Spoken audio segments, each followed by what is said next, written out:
Today, I'm very happy to welcome my guest, Jill Greenbaum. Jill is a contemplative chaplain and advocate of conscious living and dying who helps people explore their choices for end of life planning. Her approach centers on nurturing people's strengths, resilience, and ability to become the artists of their own lives. I love that. Jill completed her chaplaincy training at the Upaya Zen Center and holds a doctoral degree from Teachers College, Columbia University. Her background and experience in the fields of psychology, education, visualization, appreciative inquiry, and trauma informed teaching are integrated into her coaching, workshops, programs, and resources, all of which you can learn more about at her website, jillgreenbaum.com. Jill, welcome and thanks for joining me today. Thank you so much, Karen. I'm delighted to be here. Well, I've been really excited to talk to you just to learn more about the work that you're doing. But I thought we should start, as I almost always do in these interviews, by hearing your story and what drew you to chaplaincy, to visual storytelling, all the things that you're doing now. Absolutely. Yeah. And it's a story that doesn't begin just yesterday, of course, as you can imagine. I think it really starts from my love of learning. So, years and years ago, I was a teacher for children with special needs in New York City.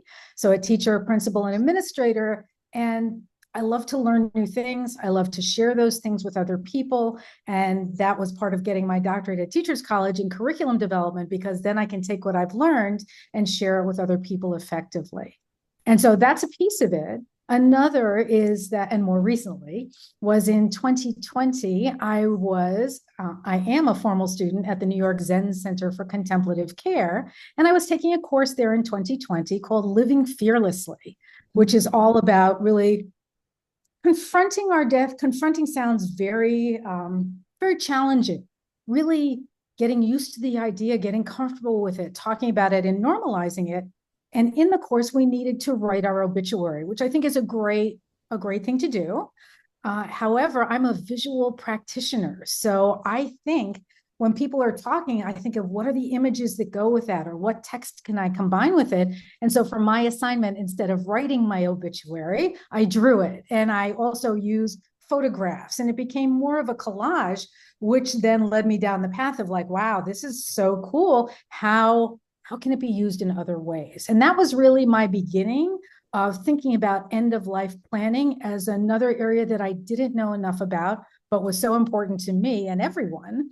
And so that led to a happenstance being at a conference of the very long name here, International Forum of Visual Practitioners. So people that think and draw. You may have seen people like this at conferences. Mhm. There's a speaker, maybe even you, and there's someone up at a large piece of paper, and they're capturing in images, hand-drawn images and words, what the speaker is saying. So that's the kind of work that we do as visual practitioners. So I was at this conference of my colleagues from around the world. And one of my colleagues in Thailand spoke about how she had learned from patients in a hospital that they weren't feeling heard well enough by their doctors. There wasn't good enough communication. And so she thought, well, I know how to teach people how to capture ideas and put them on paper. And so she trained volunteers to go in, listen to patients, draw what they were saying, and share that with the doctors to increase, and ease communication.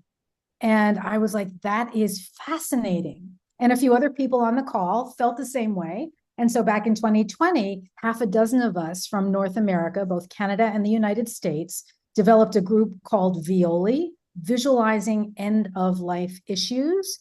And so we worked to normalize the conversation and get the word out about how we are happy to graphically record people's end of life wishes and ideas. And so that was really it. And that was 2020. I also had an interest being surrounded by many people at the Zen Center that were chaplains or that are chaplains. I thought, well, that's really interesting. I don't know a lot about it though. And I think chaplains are really, what we do is quite unknown in general. And so I explored it a little bit and I thought, gosh, this is a lot like the crisis counseling I did when I was in college. I worked at a rape crisis center as a volunteer.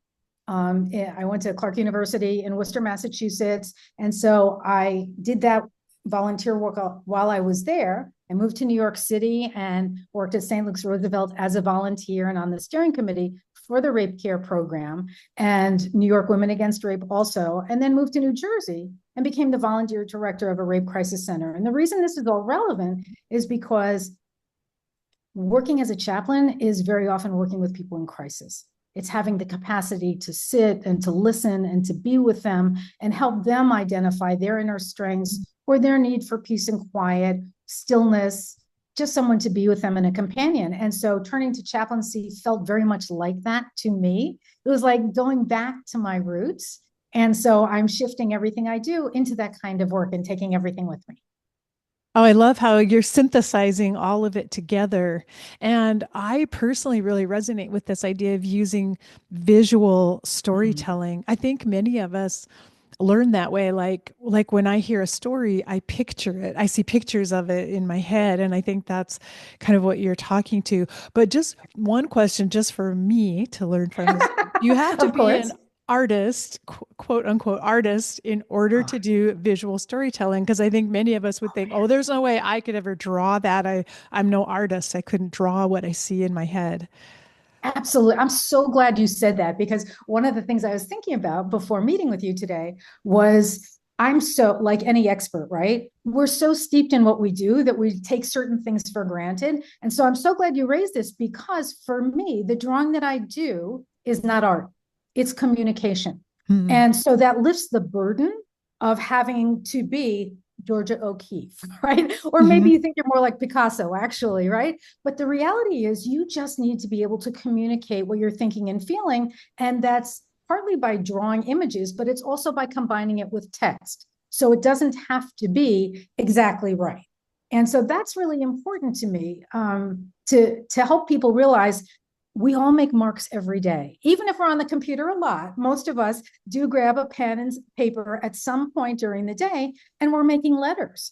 And I actually happen to be the consultant for a German company that teaches visualization. And one of the books that we often share, created by one of the founders, is called Uzmo, Uzmo, Thinking with a Pen. And we show how you can take just those four letters, which we all know how to do, and make a light bulb. And you're like, wait a minute, how did that? Because once you do it, you're like, that came together so quickly. I didn't know I could do that. And so I teach people also in other work how to take the skills they already have and use them in new ways. And so that's it. And so literally, I was on the call with a client this morning and she was finishing up her final project. And I said, remember how you started on our first morning together? And she said, yeah, stick figures and actually a lot of words first. And you pushed me. And then it became stick figures and words. And I said, and look at what you've done now. You've created what I would call a chart, but a poster that has an entire visualization of your plan for your day and how you will plan your day and what's important. So this is the kind of thing where with a bit of coaching, teaching, facilitation of the technique, you can learn to do these things too and tell your own stories in a way that works for you. And I wanted to mention that on your website, you have examples of some of the visual storytelling that you've done, which anyone who still feels like, I'm not sure exactly what this could be, should go look Right. at those because it tells you right away what you're talking about.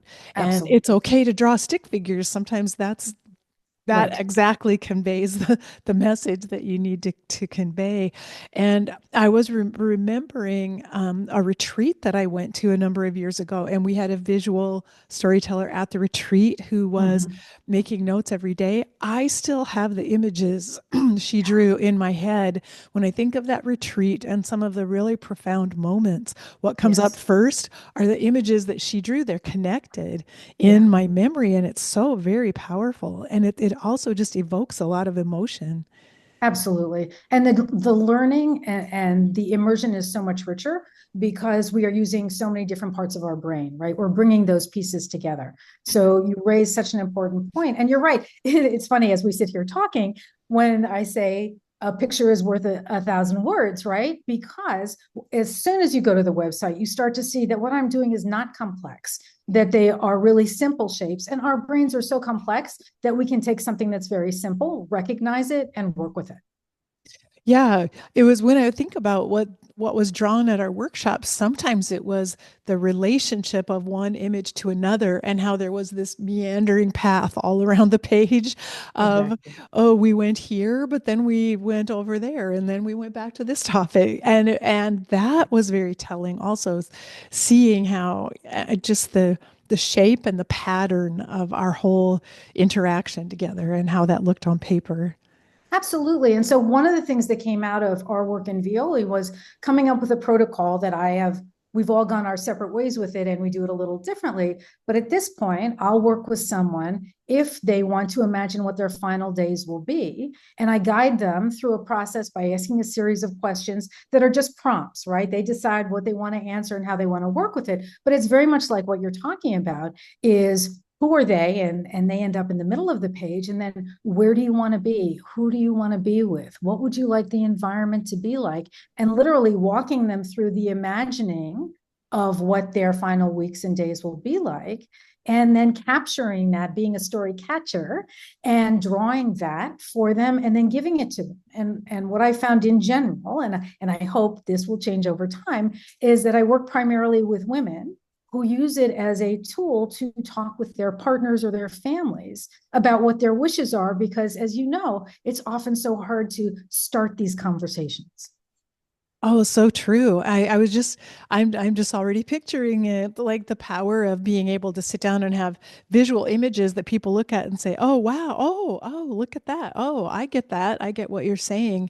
Right. Versus trying to read through a printed page of text that has, wishes spelled out in bullet points, Right. how dry that could be and how the images would just come alive in your mind of what the individual is really talking about, what they are really longing for. Right. And I think you pick up such an important point, because not only can we see what's on the page, we can ask questions about it. We can literally point to it and say, "Oh, I can see that you'd like someone," and this is my internal language. Okay. So I probably wouldn't use it when I was talking with someone. I come up with something a little softer, but you may want a gatekeeper. You may want someone that is really in charge of who's visiting and for how long and how much energy you have and all those kinds of things. And so I remember one of my clients talking about having a gatekeeper. And so I positioned this person, this figure, by the door.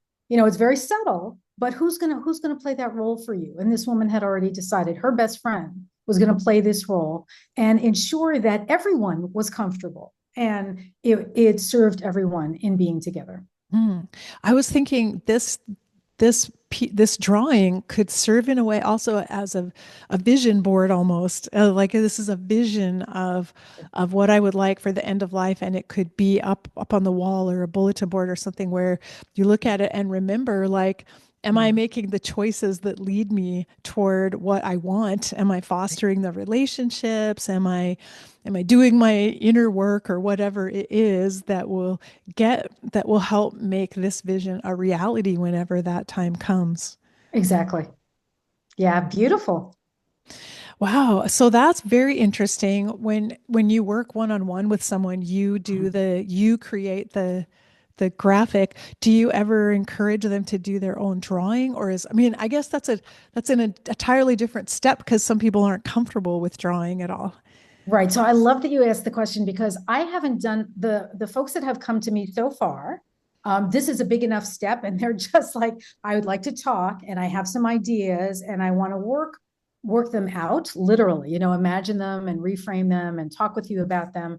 And so I do that work. But I will say that just 2 years ago, I presented at the Graphic Medicine Conference. So you may be aware of the Graphic Medicine Collective, and they have a conference every year. And so in Toronto, I ran a workshop because most of the people there like to draw, right? Because graphic medicine is primarily, for those that aren't familiar, don't look it up now, but when you're done listening, look up graphicmedicine.org, and you will see that it's primarily doctors and nurses who have learned to draw cartoons to explain to their patients and their families what's going on with their diagnosis, their medications, what they might anticipate. And it's become much bigger than doctors and nurses in the past few years, so that it's patients talking about their lived experiences. And so this cohort of people come to this conference, so they're ready to draw.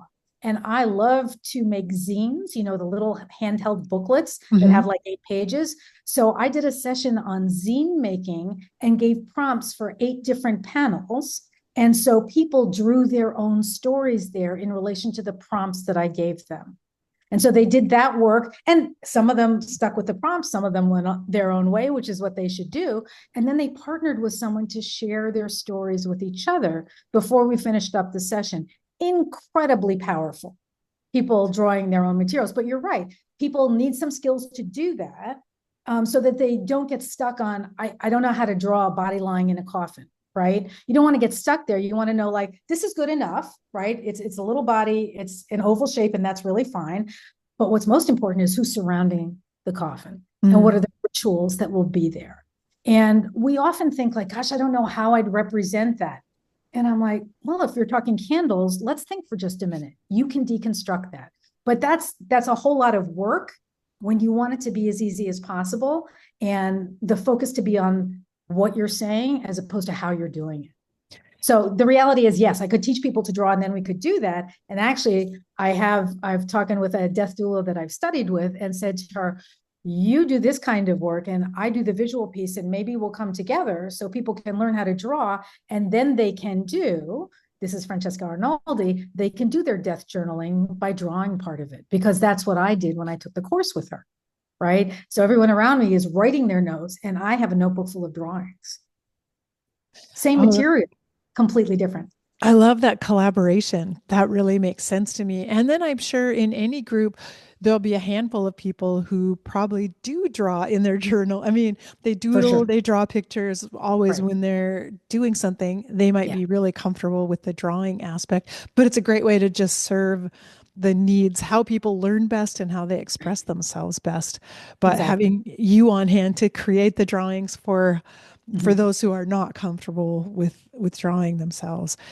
Wow, Yeah. that's just something I never thought of before. I never would have contemplated, which is why when I saw your website, I thought, oh, we have to talk about this. It's really fascinating because I think Yeah. this kind of creativity is what we need right now in this end of life space as we're trying to encourage people to Yes. talk more openly about death and dying and about their wishes with others. We need to make sure people have lots and lots of different tools to use that fit them the best so that they'll feel comfortable having conversations.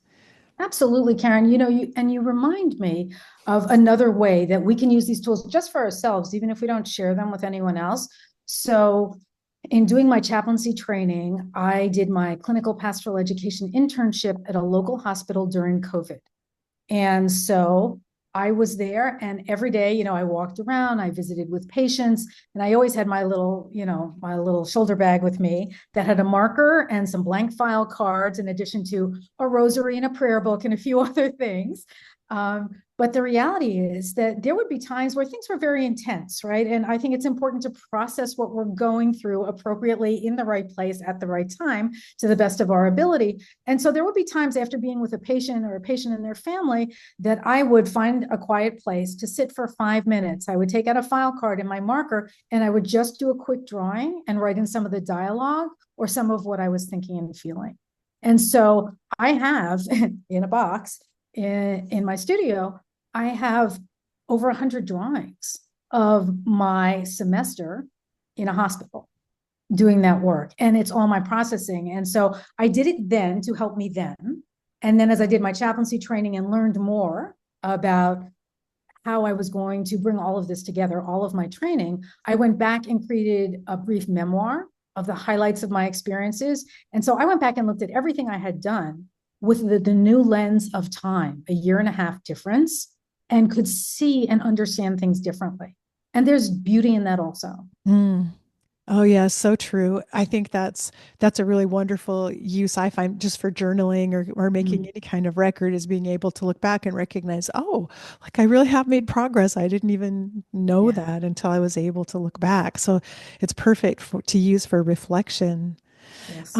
One thing I read that you wrote a blog about is is meeting the needs of various people, how some people need to come together and need to process and learn in a group because they need the support of knowing others are working on the same issues, but some people Yeah. need one-on-one because it's too personal and too private to do as a group. And I think that's some way in which those of us who want to educate people around end of life, we might be missing that point because, Mhm. some of us may have a preference. Like, I always want to teach these group workshops where I bring lots of people together, but Right. that may not, we may be excluding some people who just, it is too tender and too sensitive a subject for them to come together in a group. I just wanted to hear more of your thoughts on that. Yeah, I love that you brought that up because it was sort of a realization to me. And it's funny because years ago, I created a coaching program for teens on the college admissions process. And I started out one-to-one coaching because this was way back in the day before Zoom, right? There was barely Skype. All right. So we were doing everything over the phone. And then I created a book that is visuals and text that became the coaching program and brought students together. And so some students loved the one-to-one because they had a lot of questions. They wanted special care. They wanted to emphasize certain aspects because it was more important or they needed it more, right? And I worked with students that had also some learning challenges. And so how do we do that together as opposed to you having to be exposed in front of the group and manage that piece also? So I created this model where you can do this work on your own with a book, you can do it one-to-one with me, or you can do group coaching. Was back in 2012. So I'm working on creating this program, Live Well, End Well. And I'm thinking group program, support of the group, exactly what you just said. And then when I started to reach out to folks in my circles, friends, family, colleagues, putting it out there in the world, some people were like, I'd really like to do this one-to-one. And it was like a giant head slap. I was like, how could I not have thought of that? Right? Because there's a lot we don't know. And I think, Karen, you and I know this, but when I tell people, just off the top of my head, that cremation by fire is so damaging to the environment on so many levels, they go, what? Wait, I thought I was doing the right thing because I wasn't taking up space. And I said, well, do you know about alkaline hydrolysis, water cremation? And that's a different process, or recomposition. And they go, wait, what? And I said, well, in part, it depends on what state you're in. I mean, all these things, but the things that people don't know. And sometimes when you don't know something, my attitude is everything's information. If I don't know something, I'm asking because I'm curious. And I don't feel like it's a stupid question if I don't know it. But some people, when they ask something and then the answer is like, oh, I should have known that, they feel guilt or shame. Mhm. And I want to take that out of the equation, right? I don't want that to show up in any way. So if you get support from other people and you're all in the same place or all asking questions, that's great. But if you need a more private experience, I want to be sure that you get that too. And I think that's just such an important point as one of the obstacles to end of life conversations that we might not always think about is just the participants' Right. comfort level in being in a group and and having to reveal whether they know things or not or whether they've thought about things or not.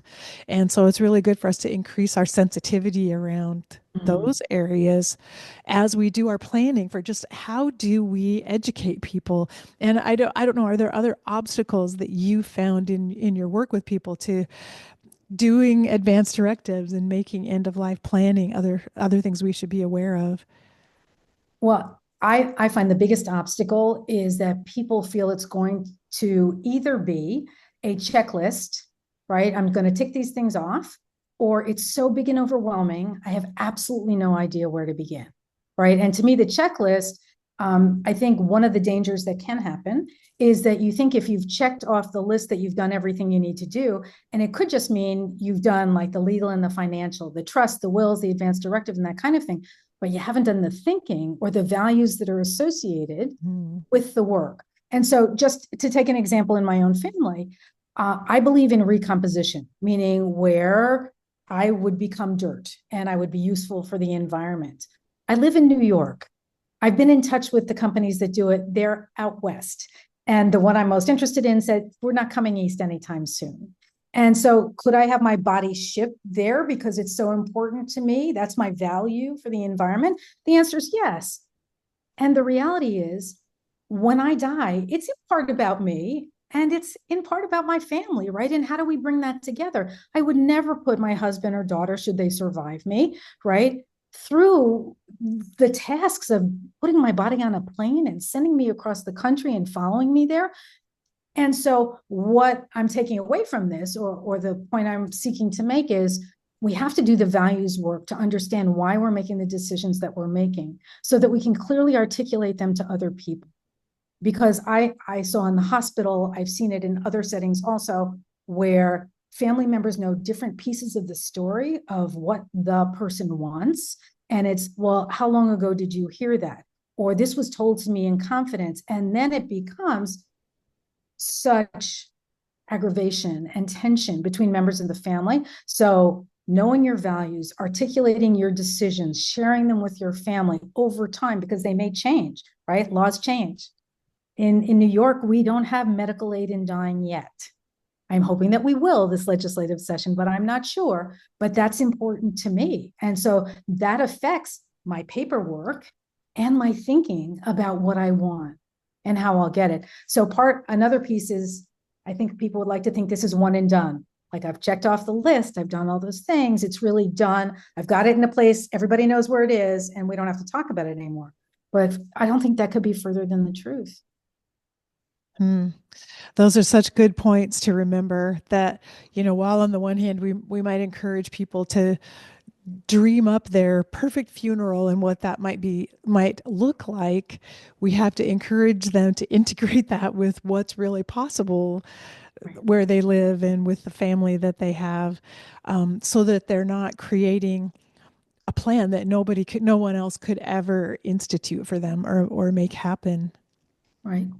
Yeah. And so a lot of these, and once again, you can start small in this process by the legal and the medical paperwork, and that's a great place to begin. But in essence, I created an acronym to help people think about this process. And so it's called Prism. And so in essence, it's pausing to really think about, where are you and what do you want, right? And so the first part is recognizing the important work you've already done. So that would be your pause. Reflecting would be, here I am right now. What might be possible, right? And so what do I even know? What do I need to discover, right? The beginnings of that piece. And imagining is blue sky thinking, like going really big, but then for S, selecting what you want and then manifesting it for M. So it's really walks you through this entire process of acknowledging the good work that you've done, whatever it is, even that you're just starting the process, to then really reflecting on what's your foundation, how will you use it, how will you work towards what you want, finding what's possible, the laws, the regulations in your state, what's possible, and then manifesting it. And that takes work, and it takes time. You can start small, but it also can be very big, and fun would probably be the wrong word, although it is interesting, and maybe that's fun for some people. Prism, I love that mnemonic. That's a really nice way of remembering to include all of those components as we're doing this planning and working on it. Yeah. Yeah, it's interesting. As I think about that, just last weekend, my husband and I went there's a green burial section of a very large cemetery near where I grew up, which is not that far from where I'm living right now. And I had seen it in the fall when I had decided, okay, this is where I want to go. My family has a plot. So that's another piece, right? Thinking about, well, my parents had a plan. It's not my plan. And so negotiating that with family, right? And thinking that through and having those conversations. And how do you do that well? Right. So planning for all those conversations. But I went to see it in the fall. And of course, because it's a green burial part of the cemetery, the weeds were like 3 feet high and you could barely see the benches you could sit on. You didn't see any markers or anything. And we went back the other week and it was freezing cold and there was no grass whatsoever. You could see all the markers. And I was like, oh my gosh, this is so amazing. Completely different experience. And my husband hadn't seen it at all. And he was like, wow. Okay, so how does this all come together? Which started a really great conversation, right? And so that's a piece of it. And to me, that would be sort of fun because it's a field trip. I'm learning new things. I get to imagine. So our lunch conversation after that was, what would be on your headstone? right? And we kicked around some funny ideas and we kicked around some serious ideas. And it was just, it was such a nice way into the conversation.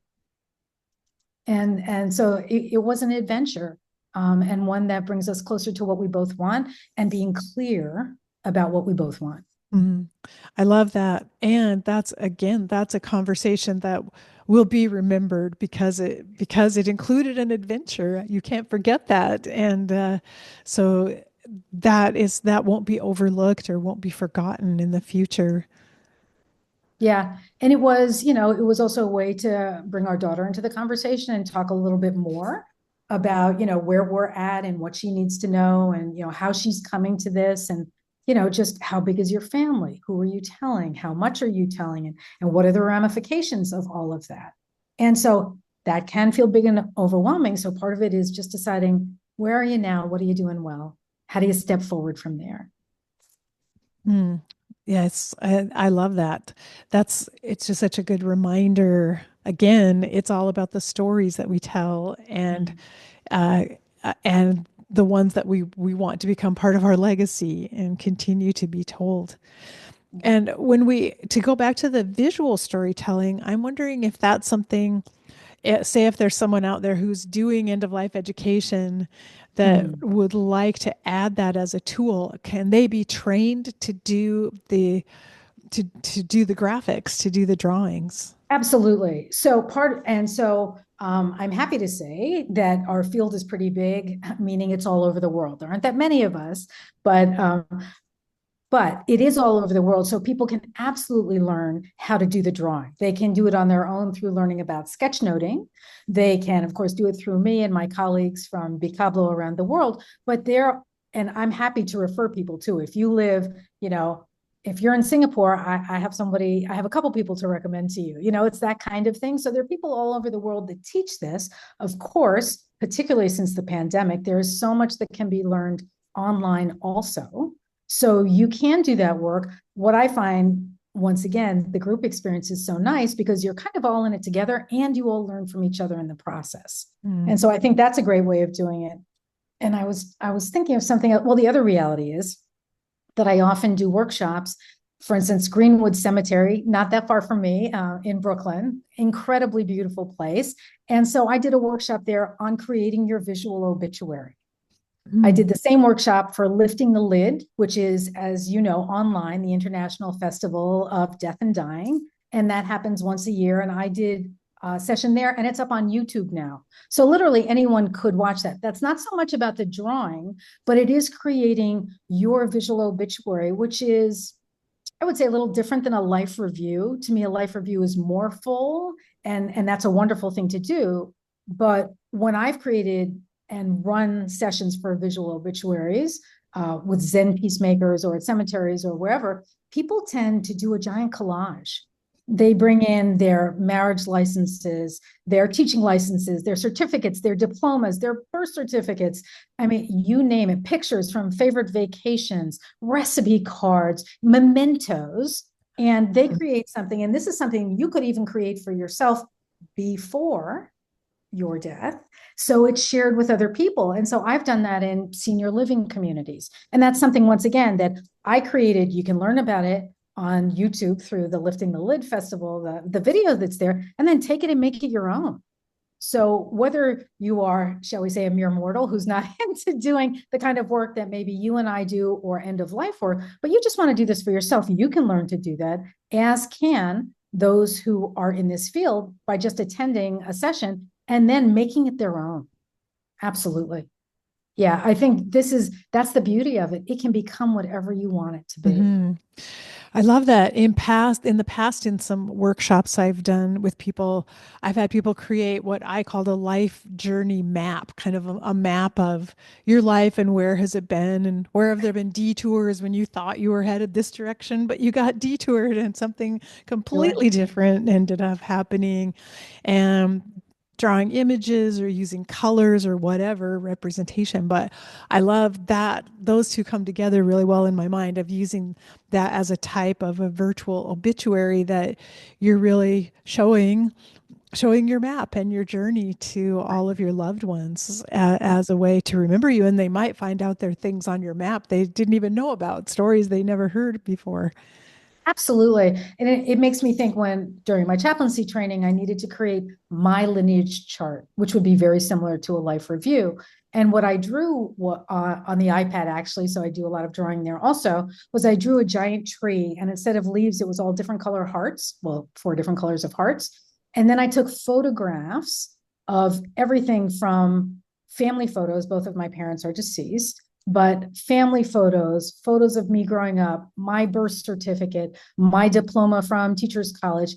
And so the roots are family and very close relationships early in life. The trunk is my education and educational experiences. On the left-hand side of my tree are volunteer experiences that I've had and work. And on the right-hand side is my more spiritual volunteer work interests in life. And so everything's represented by different pictures. And of course, I just did it. And once I did it, I sent it out to everyone who was on it to say, look, this is your place on my tree. Oh, wow. I love that. And it's just another way of being connected, right? Mhm. Yeah, that's amazing. And I was thinking after after death for someone who has to write an actual textual obituary, how nice to have Right. this graphic image of just a reminder of what you've viewed as valuable in your life and the things that you collected and wanted to be remembered. Yeah. Yeah. It's just, it was, and it's a project, right? And once again, you can make it little or you can make it big. And that's sort of, I always believe in having people use their strengths, myself included, to create something. And one of my strengths is creativity. So it's one of those things that can go on and on. But I was like, no, no, this is it for now. And it doesn't mean I won't change it or add to it. And there are just so many ways to augment this. It could be writing letters or sending drawings to people. Just before you go, right? Strengthening those relationships. Yes, yes. Now, I don't know if you have any experience in this area. I'm a grandmother now and I watch my little grandchildren and how much they love drawing little Mm, pictures. And it seems to me that it comes really so naturally to children. And then most of us somehow, lost our confidence in our ability to draw something. But do you feel it's something we could encourage children to make little depictions of what they're experiencing or what they're feeling? absolutely. Yeah. I mean, my master's came from, I graduated from Bank Street College of Education, which is a very particular view on kids and development and all that kind of thing. And we did lots of course, reading books and looking at books, but lots of telling stories through pictures. And so, absolutely. I mean, I think it's wonderful. I think partly we get, and this was when I was growing up, and it's even different now. But we get to a point where 7 or 8 years old, we're drawing, we feel great about it. We haven't really received criticism because we're not being graded on it or things like that. And then, and certainly now, there are not as many art classes available for children. And so, as parents, we might feel that we don't have the skills to teach them what to do, although there are certainly classes or books. Or I'm big in having parents and kids draw together, and just how do we facilitate the stories where parents can make their own stories too. And I teach something, and so this is somewhat related, called Zentangle. It's a meditative art form. It's simple structured patterns with marks that we make every day. And I love teaching children and parents, adults at the same time, because kids can be as good as adults instantaneously. And so it's a beautiful equalizer, right? Because how often are kids in that kind of position where they have equal skills? So why not engage in the visual storytelling together? Like what's the best thing that happened to you today? That could be a story. What'd you love about school today? What's coming up? Where are we going on vacation? Or what are your worries and concerns? Maybe we get those out on the paper and have the skillful conversations that bring it forward to talk about what are some strategies or strengths that you already have that you can bring to that in a very light way. So I think it's a wonderful idea to bring that to children and to help ourselves get back to that point too. Yeah, I was just thinking of that. If I can call on my inner child and remember that feeling of expression, freedom to just express yourself and feel good about it, no matter how it looked or how good it was, to just be Right. able to do that. Absolutely. And not judge, right? And I think that's what we Mhm. as adults bring in a lot of judgment around this. And we need to leave the inner critic at the door, right? Yes, yes, so very true. Yeah. Well, do you have recommendations? I just wanted to talk more either around visual storytelling or for just it planning our advanced directives in the first place. Any tips for us about because some of us, even me as a person, when I look, I talk about it so often, but I find myself like not really doing the work I need to get done in terms of planning ahead for the end of life and putting it off myself in spite of the fact that I know how important it is. So I feel like it's a hard thing to overcome, and wondering if you have any other tips to share about that. Sure. And part of it is, I think, knowing yourself and what works for you. Like when you have a task, because you've done difficult things before, right? And this is big. It's brave work, right? Stepping into this, into the reality of it. And so when have you done big, brave things before? And how have you done that? And I'm not looking for you to give me an answer per se, but I'm asking you to ask yourself those questions. Was it that you decided, for me, if I don't have a deadline, it's not getting done, right? So for me, I need to create a deadline and milestones along the way so I don't come crashing into that deadline. And so what is my goal? And what's my deadline? And what kind of support do I need? Do I want to do this with a buddy? Do I want, and maybe it's actively, we sort of do co-working over coffee or Zoom or something like that. Or is it just checking in? How are things going? And in part in creating the Live Well End Well program, it's really, here are the things to consider. Where are you at? What do you need to consider?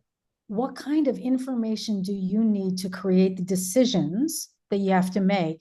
And then who will you talk with about that for your own self, so you're feeling confident, but also to make people aware of what you're thinking? So it's really visualizing, dare I say it, or imagining what that Mhm. whole process looks like for you. And then if it were me, I'd be drawing it on paper, but you could write it, just giving yourself a map. So you can say, because often with goal setting, right, we say we're starting here and we've got to get here. And when we get a third of the way, we start looking at, oh, there's 2/3 left, instead of saying, but wait, I got a third of the way. Right. So it is recognizing, and I don't know about you, but there are plenty of times I'll finish a project and go, great, what's next? Instead of celebrating the fact that I did this. Mhm. And that doesn't mean it's perfect, but it means I got it done. I learned things along the way. Before I step into something new, I want to do this. And so are there celebrations along the way that you can create for yourself? Do you want to share it with someone? Do you want to write about it? I mean, there are just any number of ways that you might celebrate. And so for me, once again, if it's not fun, I don't want to be doing it. So I try and figure out ways to make things fun. And that's my idiosyncratic approach. But what works for you and what works for other people to help them get the job done? Because I think we can all think of big projects: applying to college, buying a house, renting an apartment, getting a car, going on a trip.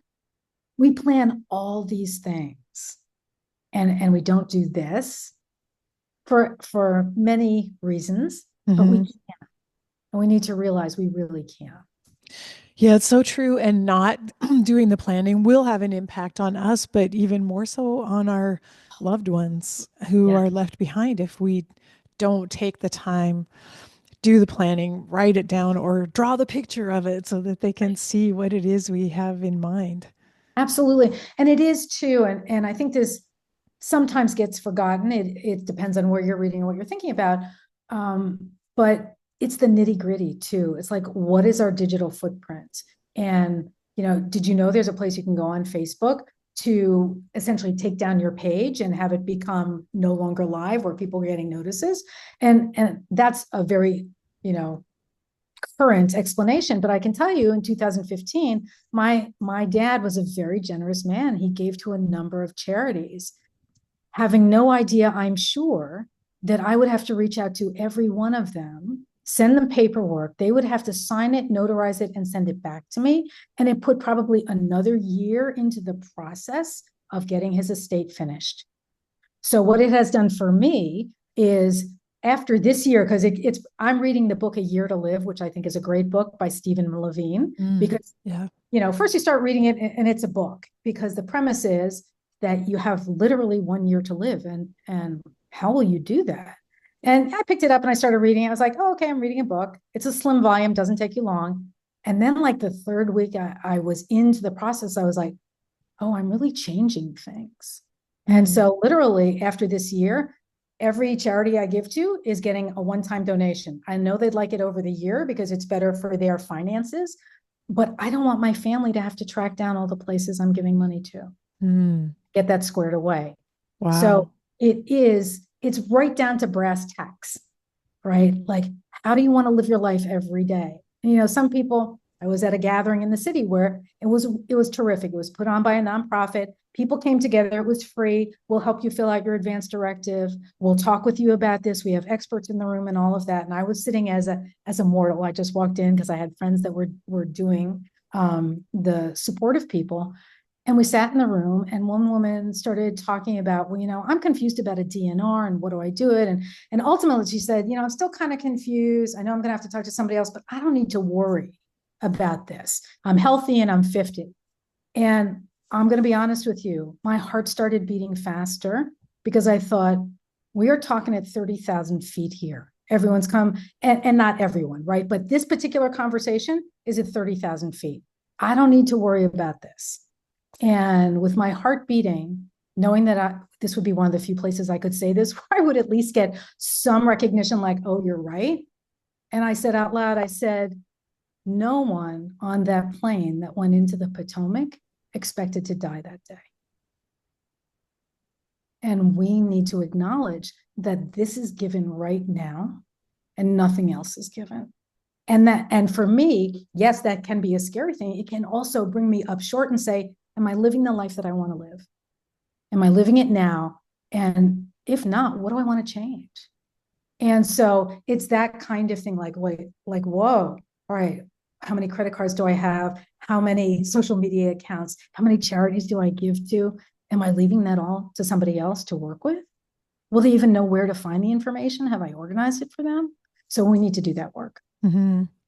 It's so true, so very important. And as you said, we've had a number of reminders just this year alone of tragedies and loss to bring us up short and say, no, no, no, nothing's guaranteed. Nothing is given, as you said, except this very moment. Mhm. So, okay. I have to get out I have, Sorry about that. no, I have a whole stack of papers. That's the problem. It's a big stack of papers. I look at that and think, I don't want to do that. Maybe that's what I need to do. Get rid of the big stack of papers and start with just one piece of paper, do one piece of paper a day and just do a little bit at a time. I think that's great because it is one bite, right? How do you eat an elephant? One bite at a time, Yeah. right? Yeah. And so I hear you completely because in light of all of this, my husband and I have gotten at our wills and our advance directives, and we're like, some of these things need to be changed. So, I put a date on the calendar, and by this date, it will be done because I will have spoken to the lawyer. I will have had the changes made, and I will know that this is done. So it is just one bite at a time because I don't want to feel overwhelmed because I'm going to step away from it. So know yourself and what works for you. Mm, very good advice. Well, this has been such a fun conversation, and I'm so happy that I know more about visual storytelling and that in my head, I do that very thing. I create pictures in my head of stories that I hear and things I want to remember and talk about. So, yeah, that's just so powerful to me. And I really wanted to share this because I'm sure I don't know what the percentage is of people who are more visual learners and maybe graphic visual learners, not just the text written word, but I don't know if you know that. Yeah, well, coming out of my years of education, yes, in general, people learn visually. I mean, the reality is the best for everyone is combining all modalities, right? Mhm. Visually, auditorily, kinesthetically. When you're drawing, you're not only seeing, you're also visual and kinesthetic. And if you're storytelling or story catching, it's an auditory experience. And so you're combining everything and creating a stronger experience for yourself or whoever you're with. Mm. Yes, I really love that. And I just have images. If you want to teach someone something, and you could have just a whiteboard where you just make a little drawing while you're talking about something of some sort of a symbol or an image Yeah. that people will remember. That's a really powerful way to give people take home messages. Right. Absolutely. And they're just all kinds of tricks of the trade to make it easier to figure out what symbols are or ways to find them and that sort of thing. So I'm hoping that everyone realizes there's no barrier to doing this, right? You might start with more text, you might move into more drawing. The library has resources, there are resources online. Of course, I'm happy to share resources. And so reaching out to me is one way to just get pointed in the right direction because there are so many resources out there. And so I know you're in the middle of doing a training right now, I um, am. s- but which so isn't available to people listening right now. But you do have one-on-one Yes. consultations available. Yes, absolutely. And so this program will finish up in the middle of March. And so I will start again in late April to open up a cohort that will be for people that want to be together in a group. But of course, one to one can start at any time. The greater flexibility there is when you're working in a group, it's generally a fixed number of sessions, 4 sessions work together, coaching on both ends of it. But when it's one to one, it can be that same amount of time, but maybe it takes longer because you need more time to get your paperwork together or to talk to your family, right? And, my experience is when I've done some of this work, I start around the holidays and people are like, oh, do people really want to talk about this around the holidays? I said, you're with your family. It's such an opportunity to start the conversations or to just think through how you'll approach them. And so late April is when people come together, but during the year, anytime that you're ready to step into it is the right time. And that doesn't mean 100% ready because there's always going to be, some concerns. You're facing your mortality. That's big. Yeah, yeah, so very true. So I'll direct listeners to your website, jillgreenbaum.com, and they can see examples of your graphics there, which is really helpful for anyone just to see exactly what we mean and what we're talking about. But also read your blogs, learn about the tools and resources you have on your website. It's very helpful. You have a lot to offer there. Terrific. Well, thank you. Yes, because it is that picture's worth 1,000 words, that really getting an understanding. And I imagine from the way you've described it also, and what you imagine has been helpful too, for sure. Yeah, well, I'm excited to hear feedback and hear if someone says, "Oh, aha, this is what I've been looking for. I needed another tool." Yeah. And so I want to thank you so much, Jill, for joining me and talking today. It's been a real pleasure. Likewise. Thank you so much for having me. It was wonderful. You're so welcome.